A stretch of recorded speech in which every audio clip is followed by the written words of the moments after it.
தந்தி தொலைக்காட்சி நேயர்களுக்கு வணக்கம். நல்லதை சொல்வோம், நல்லதை செய்வோம், நல்லதே நடக்கும்.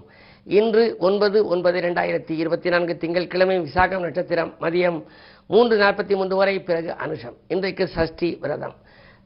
அதாவது சஷ்டி அப்படின்னாலே சண்முகநாதருடைய நினைவு வரும். இந்த சண்முகநாதரை கும்பிடுறதை பற்றி அருணகிரிநாதர் ஒரு அழகான பாடல் எழுதியிருக்கிறார். அதாவது விதியை வெல்ல வேண்டுமானால் நீ சண்முகநாதரை கும்பிடுங்கிறார். அதாவது முருகப்பெருமானை கும்பிடுங்கிறார். ஒரு முறை கவிஞர் கண்ணதாசன் எங்கள் வீட்டுக்கு வர்றபோது நான் கேட்டேன், ஐயா விதியை மதியால் வெல்லலாமா அப்படின்னு கேட்டேன். ஏன்னா முன்னாடி எல்லாம் விதியை மதியால் வெல்லலாம்னு வாசகம் இருக்குது, அது சொன்னேன். அவர் சொன்னார், விதியை மதியால் வெல்லலாம் என்பதே உன் விதியாக இருக்குமானால் நீ விதியை மதியால் வெல்லுவாய்ன்னு எனக்கு சொன்னார். நம்முடைய விதியே மதியால் வெல்லக்கூடிய ஆற்றல் நமக்கு விதிக்கு விதித்திருக்கணுமா? விதி என்றால் விதிக்கப்பட்டது. அந்த விதியை அளிக்கக்கூடிய ஆற்றல் பெருமா எழுதிய கையெழுத்து விதிங்கிறோம், விதிக்கப்பட்டது. அதை மாற்றக்கூடிய ஆற்றல் யாருக்கு இருக்குன்னா முருகப்பெருமானுக்குன்னு அருணகிரிநாதர் சொல்றாரு.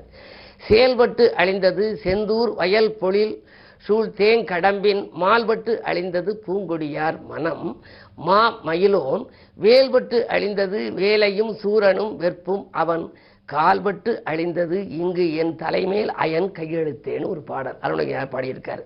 அவன் கால்பட்டு அழிந்தது இங்கு என் தலைமேல் அயன் கையெழுத்தே. அயன்னா பிரம்மா.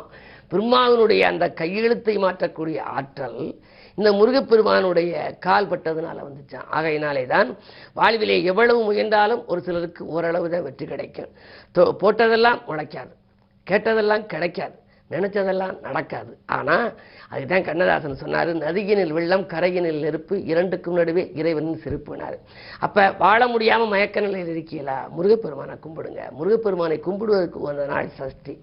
சஷ்டி திதியில் நீங்கள் விரதம் இருந்து முருகப்பெருமானை கும்பிட்டால் உங்களுடைய தலைகெழுத்தை மாற்றுகின்ற ஆற்றல் அவருடைய வழிபாட்டுக்கு உண்டு என்ற கருத்தை தெரிவித்து இனி இன்றைய ராசி பலன்களை இப்பொழுது உங்களுக்கு வழங்கப் போகின்றேன். மேசராசி நேயர்களே, இன்று காலை 9:18 மேல் உங்களுக்கு சந்திராஷ்டமம் வருகின்றது. எனவே காலை நேரம் கொஞ்சம் கலகலப்பாக இருக்கும் அதிகாலையில், ஆனால் அதற்கு பின்னால் சலசலப்பாக இருக்கும். சந்திராஷ்டமம் என்பதனாலே எதையும் நீங்கள் யோசித்து செய்ய வேண்டும். வெற்றி கொடி பறக்க வேண்டுமானால் விட்டு கொடுத்து செல்ல வேண்டிய நாள் என்று நான் சொல்லுவது வழக்கம். வேலைப்பளு அதிகரிக்கும். அலுவலகத்தில் இருந்தாலும் சரி, எல்லா பணிகளும் பாதியிலேயே நிற்கும். இல்லத்தில் உள்ளவர்களோடு அமைதியாக நீங்கள் வாழ முடியாது. பழைய தாக்குதல்கள் மீண்டும் தலை தூக்கலாம். என்ன இருந்தாலும் திட்டமிட்டு செய்ய இயலாத நாள், மனக்கவலைகள் அதிகரிக்கும் நாள், இனம் புரியாத கவலை மேலோங்கும் நாள். இந்த நாள் இனிய நாளாக அமைத்துக் கொள்ள நீங்கள் முருகப்பெருமான் வழிபாட்டை மேற்கொள்ளுங்கள். ஓரளவேனும் உங்களுக்கு நன்மைகள் கிடைக்கும். ரிஷபராசி நேயர்களே, உங்களுக்கெல்லாம் அதாவது மனக்கசப்பு மாறுகின்ற நாள். மதிப்பும் மரியாதையும் உங்களுக்கு உயரும். குரு லக்னத்தில் இருக்கின்றார், அதாவது உங்கள் ராசியில் இருக்கின்றார். அஷ்டமாதிபதி மட்டுமல்ல, லாபாதிபதியாகவும் குரு விளங்குகிறார். பகை கிரகமாக இருந்தாலும் குரு பார்த்தாலும் கோடி நன்மை, குரு சேர்ந்தாலும் கோடி தோஷ நிவர்த்தி என்பார்கள். எனவே தோஷங்கள் நிவர்த்தியாக வேண்டுமானால் குருவினுடைய அருளுக்கு பாத்திரமாக வேண்டும். அந்த குரு பகவானே உங்கள் ராசியில் இருப்பதனாலே இன்று உங்களுக்கு நல்ல வாய்ப்புகள் வரும். மாற்று கருத்துறையோர் மனம் மாறுவார்கள். திட்டமிட்ட காரியங்களை செய்து முடிப்பீர்கள். தொழில் கூட்டாளிகள் வருமானம் உயர வழிகாட்டுவார்கள். உத்தியோகத்தில் மேலதிகாரிகள் உங்களுக்கு நெருக்கமாகி கேட்ட சலுகைகளை கூட வழங்கலாம். மிதுனராசி நேயர்களே, உங்களுக்கு ராசியிலேயே செவ்வாய். வருமானம் இருமடங்காக உயரும், வளர்ச்சி கூடும், வசந்த காலம் உருவாக வழிவகை செய்து கொள்வீர்கள். வெளிநாட்டு தகவலால் வியக்கும் நிலை கூட உருவாகலாம். சொந்த பந்தங்களால் வந்த துயரம் விலகும். 10ல் ராகு இருப்பதால் புதிய பொறுப்புகளும் பதவிகளும் கிடைக்கலாம். கடகராசி நேயர்களே, அஷ்டமத்து சனியின் ஆதிக்கம். எனவே திட்டமிட்ட காரியங்களை திட்டமிட்டபடி செய்ய இயலாது. பத்திரப்பதிவிலும் தடை இருக்கும். பக்கபலமாக இருப்பவர்களாலும் தடைகளும் குறுக்கீடுகளும் வந்து கொண்டே இருக்கும். உறவினர்கள் ஒத்துழைப்பும் உங்களுக்கு குறைவாக இருக்கும். எந்த நேரம் நீங்கள் செய்ய நினைத்தாலும் செய்ய இயலாது. வாகனங்களில் செல்லும் பொழுது கவனமோடு செல்ல வேண்டும். தெருவில் செல்லும் போது செல்போன்களை பேசிக்கொண்டு செல்ல வேண்டாம். அரைகுறையாக நின்ற அந்த மருத்துவ செலவு இப்பொழுது கொஞ்சம் அதிகரிக்கலாம். இன்று ஏதேனும் திடீர் தாக்குதல்கள் உடலில் ஏற்பட்டு அதன் விளைவாக நீங்கள் மருத்துவ ஆலோசனை பெறக்கூடிய ஒரு சூழல் கூட உருவாகலாம். கவனம் மிக மிக தேவைப்படும் நாள். சிம்மராசி நேயர்களே, கண்டகச்சனையின் ஆதிக்கம் உங்களுக்கு. அது மட்டுமல்ல, சூரியனும் ராசியிலிருந்து சனியை பார்க்கின்றார். எனவே இனம் புரியாத கவலை மேலோங்கும். வாங்கிய சொத்துக்களை விற்க வேண்டிய சூழல் உருவாகலாம். வருமானம் உங்களுக்கு குறைவாகவே கிடைக்கும். கடன்கள் வாங்கும் சூழல் உண்டு. ஒரு கடனை அடைக்க மற்றொரு கடன் வாங்குவீர்கள். அந்த கடனை அடைக்க மற்றொரு கடன் வாங்குவீர்கள். உங்கள் அறிவுத்திறமைக்கு நீங்கள் அடையாளம் காட்ட முடியாது. எதை செய்தாலும் ஒரு முறைக்கு பலமுறை சிந்திப்பது மட்டுமல்ல, அனுபவஸ்தர்களின் ஆலோசனைகளையும் கேட்டு செய்தால்தான் இந்த நாள் நல்ல நாளாக உங்களுக்கு அமையும். கன்னிராசி நேயர்களே, உங்களுக்கெல்லாம் அடிப்படை வசதிகளை பெருக்கிக் கொள்ள அதிக பிரயாசம் எடுக்கும் நாள். ராசியிலேயே கேது, சுக்கிரன் நீச்சம் பெற்றிருக்கிறார். பணவரவு திருப்திகரமாக இருக்காது. ஒரு மடங்கு உங்களுக்கு வரவு வந்தால் 2 மடங்கு செலவாகலாம். எனவே எதையும் திட்டமிட்டு செய்ய இயலாது.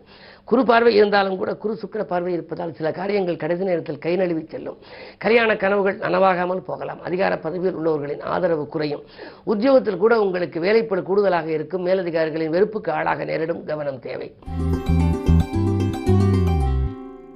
துலாம் ராசி நேயர்களே, உங்களுக்கு காலை 9:18 வரை ராசிக்குள் சந்திரன். நல்ல வாய்ப்புகள் வரும். அஞ்சல் வழியிலும் உங்களுக்கு அனுகூலங்கள் உண்டு. அருகில் இருப்பவர்களாலும் ஆதாயம் உண்டு. அண்ணன் தம்பிகளை அரவணைத்துக் கொள்வீர்கள். அதே நேரம் பாகப்பிரிவுகள் சுமூகமாக முடியலாம். முன்னோர் சொத்துக்களில் முறையான பங்கீடுகள் உங்களுக்கு கிடைக்கும். உத்தியோகத்திலே உங்களுக்கு வரவேண்டிய பாக்கிகள் கூட வசூலாகலாம். பயணங்கள் பலன் தருவதாக அமையும். இந்த நாள் நல்ல நாள். விருச்சிக ராசி நேயர்களே, காலை 9:18க்கு மேல் உங்கள் ராசிக்குள் சந்திரன். எனவே மதியத்திற்கு மேல் உங்களுக்கு மனக்கலக்கம் அகலும். பணப்புழக்கம் அதிகரிக்கும். பதவியில் உள்ளவர்கள் பக்கபலமாக இருப்பார்கள். கல்யாணம் போன்ற சுபகாரியங்கள் நடைபெறுவதில் இருந்த தடை அகலும். ஆரோக்கியம் சீராகி ஆனந்தப்படுத்தும்.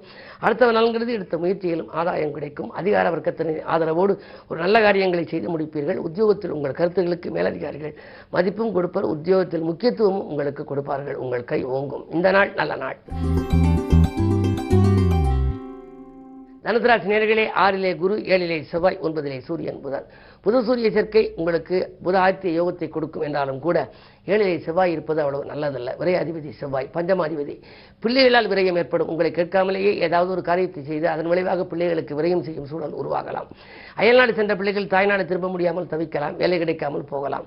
என்ன இருந்தாலும் இந்த நாள் உங்களுக்கு இனிய நாளாக அமைய வேண்டுமானால் விரதமிருந்து முருகப்பெருமானை வழிபட வேண்டும். அது மட்டுமல்ல, மாற்று கருத்துடையோரின் எண்ணிக்கை உயராமல் பார்த்துக் கொள்வது உங்கள் புத்திசாலித்தனம்.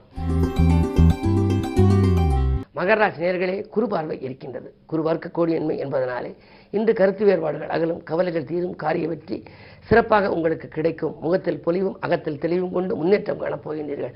துணிவும் தன்னம்பிக்கையும் உங்களுக்கு கூடுதலாக இருக்கும். வரன்கள் வாயில் தேடி வரலாம். கை நழுவி சென்ற சில காரியங்கள் மீண்டும் உங்களுக்கு கைக்கு வந்து சேரும். புதிய ஒப்பந்தங்கள் அடுக்கடுக்காக வரலாம். உத்தியோகத்தை பொறுத்தவரை மேலதிகாரிகளுக்கு நெருக்கமாகி வேண்டிய சலுகைகளை பெறும். இந்த நாள் நல்ல நாள். கும்பராசி நேயர்களே, ஜென்மச்சனியின் ஆதிக்கம் இருந்தாலும் சுகஸ்தானத்திலே குரு. சுகங்களும் சந்தோஷங்களும் கிடைக்கும். நீண்ட நாளைய எண்ணங்கள் நிறைவேறும். நிகழ்கால தேவைகள் உங்களுக்கு பூர்த்தியாகும். மங்கள ஓசை மனையில் கேட்கவில்லையே என்ற கவலை அகலும். நேற்றைய பிரச்சனை இன்று சுமூகமாக முடியக்கூடிய அளவுக்கு உத்தியோகத்தில் இருக்கிறது. தற்காலிக பணியில் உள்ளவர்கள் நிரந்தர பணியாக மாற்றக்கூடிய ஒரு வாய்ப்பும் உண்டு. இந்த நாள் நல்ல நாள். மீனராசி நேயர்களே, உங்களுக்கு சந்திராஷ்டமம். காலை 9:18 வரை சந்திராஷ்டமம். ஏதாவது ஒரு புது முயற்சி செய்ய நினைத்தால் 9:18க்கு மேல் செய்வது நல்லது. இழந்தவைகளை அப்பொழுதுதான் ஈடு செய்ய முடியும். காலை நேரத்தில் கலக்கம் அதிகரிக்கும். நட்பு பகையாகும். தொலைபேசி வாயிலாக யாரேனும் தொடர்பு கொண்டு பேசினால் கூட நீங்கள் கொஞ்சம் கவனமாக செய்ய வேண்டும். ஏதாவது நல்லது செய்ய போய் அது தீமையாக முடியலாம். ஆனால் 9:18க்கு மேல் சந்திரபலம் நன்றாக இருப்பதனால் நீங்கள் செய்யும் காரியங்கள் சிறப்பாக நிறைவேறும். எதிர்காலத்தை பற்றிய சிந்தனை அதிகரிக்கும். எடுத்த முயற்சிகளிலும் உங்களுக்கு வெற்றி உண்டு. ஆனந்த வாழ்வுக்கு அடித்தளம் அமைத்துக் கொள்ள இன்று முருகப்பெருமானை வழிபாடு செய்யுங்கள். மேலும் விவரங்கள் அறிய தினத்தந்தி படியுங்கள்.